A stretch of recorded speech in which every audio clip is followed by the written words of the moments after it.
भानगढ़ का किला एक ऐसी जगह जिसे भारत का सबसे भूतिया और श्रापित स्थान माना जाता है।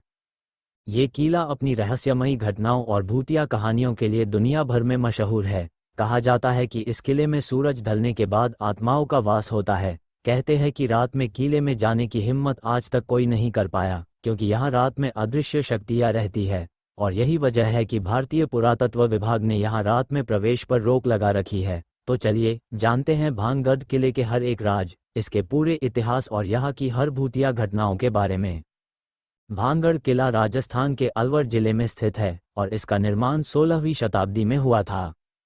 इसे आमेर के राजा भगवंत दास ने 1573 ईस्वी में अपने छोटे बेटे माधो सिंह के लिए बनवाया था। किला एक समय पर भव्य और समृद्ध नगर का हिस्सा था, जो आसपास के इलाकों में व्यापार और शाही गतिविधियों का केंद्र था। भानगढ़ किला मुख्य रूप से सुरक्षा और प्रशासनिक उद्देश्यों के लिए बनाया गया था। साथ ही यह आमेर राज्य की रक्षा का महत्वपूर्ण किला भी माना जाता था। अरावली की पहाड़ियों के किनारे स्थित इस किले की वास्तुकला काफी अद्भुत थी, जिसमें राजमहल, मंदिर और बाजार शामिल थे। इतिहासकारों के अनुसार यह कहानी 16वीं शताब्दी के आखिरी समय की मानी जाती है, जब भानगढ़ अपने वैभव और समृद्धि के चरम पर था। ये कहानी भानगढ़ किले के पतन और इसे भूतिया स्थान बनाए जाने के पीछे का प्रमुख कारण मानी जाती है। आमेर के राजा भगवंत दास की पुत्री राजकुमारी रत्नावती, जो कि भानगढ़ की अत्यंत सुंदर और बुद्धिमान राजकुमारी थी, जिसकी सुंदरता की चर्चा पूरे राज्य में थी। उसकी सुंदरता की खबर दूर दूर तक फैल चुकी थी और कई राजा और राजकुमार उससे विवाह करने की इच्छा रखते थे। उसी समय के एक शक्तिशाली तांत्रिक, जिसका नाम सिंधिया तांत्रिक था, जो काले जादू में माहिर था, और वह तांत्रिक भी राजकुमारी की सुंदरता पर मोहित हो गया। सिंधिया जानता था कि राजकुमारी उसे कभी स्वीकार नहीं करेगी, इसलिए उसने अपनी काली शक्तियों का सहारा लेने का निर्णय किया। तांत्रिक ने एक दिन राजकुमारी की दासी को बाजार में देखा, जो कि राजकुमारी के लिए इत्र खरीदने आई हुई थी। उसने दासी की नज़रों से बचकर अपने काले जादू से इत्र की एक बोतल पर वशीकरण का मंत्र पढ़कर इत्र को अभिमंत्रित कर दिया, जिससे राजकुमारी जब इस इत्र का उपयोग करेगी तो वह उसके वश में हो जाएगी और स्वयं ही उसके पास आ जाएगी। तांत्रिक ने ये योजना बनाई कि वह राजकुमारी को अपनी काली शक्तियों से वश में कर सकेगा। हालांकि राजकुमारी रत्नावती बहुत ही बुद्धिमान और तांत्रिक गतिविधियों की जानकार थी। वह तांत्रिक की इस चाल को समझ गई और राजकुमारी ने दासी से पूछा कि आज बाजार में तुमको कोई ऐसा व्यक्ति मिला जो तांत्रिक या काले जादू का जानकार हो।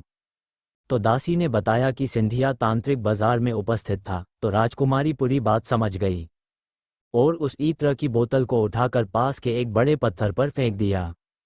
जैसे ही जादुई इत्र पत्थर पर गिरा, पत्थर में तांत्रिक का जादू समा गया और वह पत्थर लुढ़कता हुआ तांत्रिक सिंधिया की ओर बढ़ने लगा। पत्थर ने तांत्रिक को कुचल दिया और उसकी वहीं मौत हो गई। पर मरने से पहले तांत्रिक सिंधिया ने भानगढ़ और राजकुमारी रत्नावती को श्राप दे दिया कि जल्द ही यह पूरा नगर नष्ट हो जाएगा और भानगढ़ का हर निवासी मारा जाएगा। उसके श्राप के अनुसार भानगढ़ पर एक भयानक आपदा आई और पूरा नगर नष्ट हो गया। कहा जाता है कि उसी श्राप के कारण भानगढ़ वीरान हो गया और यहाँ कभी दोबारा लोग नहीं बस सके। तांत्रिक के श्राप के बाद भानगढ़ नगर में कोई भी जीवित नहीं बचा और यह नगर पूरी तरह से उजाड़ हो गया। इसी घटना के बाद से भानगढ़ को भूतिया स्थल माना जाने लगा और स्थानीय लोगों के अनुसार वहां आज भी तांत्रिक की आत्मा और अन्य आत्माएं भटकती हैं। इसी कारण से सूर्यास्त के बाद और सूर्योदय से पहले भानगढ़ किले में प्रवेश निषेध है, क्योंकि यहाँ अजीबोगरीब और डरावनी घटनाएं घटने की बातें कही जाती हैं।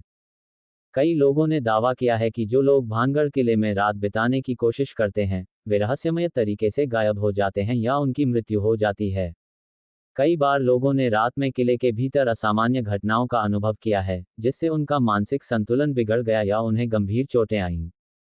पर्यटकों और स्थानीय लोगों का कहना है कि उन्होंने किले के अंदर और आसपास रहस्यमयी छायाओं और अदृश्य शक्तियों को महसूस किया है।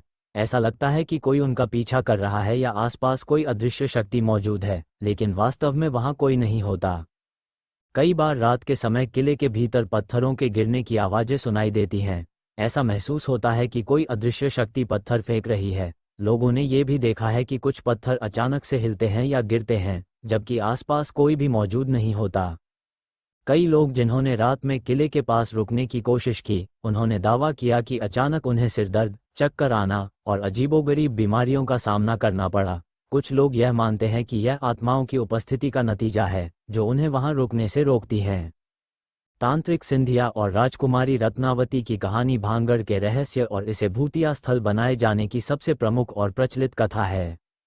हालांकि इस कहानी की सत्यता के बारे में कोई ठोस प्रमाण नहीं है, लेकिन ये कथा भानगढ़ किले के रहस्यमय और डरावने माहौल को और भी अधिक दिलचस्प बनाती है। और यहाँ की अनसुलझे रहस्य, असामान्य घटनाएं एवं कई भूतों की कहानियां, अलौकिक शक्तियों के वास आदि कारणों के आधार पर 1970 में भारत सरकार भारतीय पुरातत्व विभाग द्वारा भानगढ़ किले में रात के समय प्रवेश पर प्रतिबंध लगाया गया ताकि पर्यटकों और स्थानीय निवासियों की सुरक्षा सुनिश्चित की जा सके। 1970 के बाद से सूर्यास्त के बाद से लेकर सूर्योदय तक किले के अंदर प्रवेश पूर्णतः प्रतिबंधित है।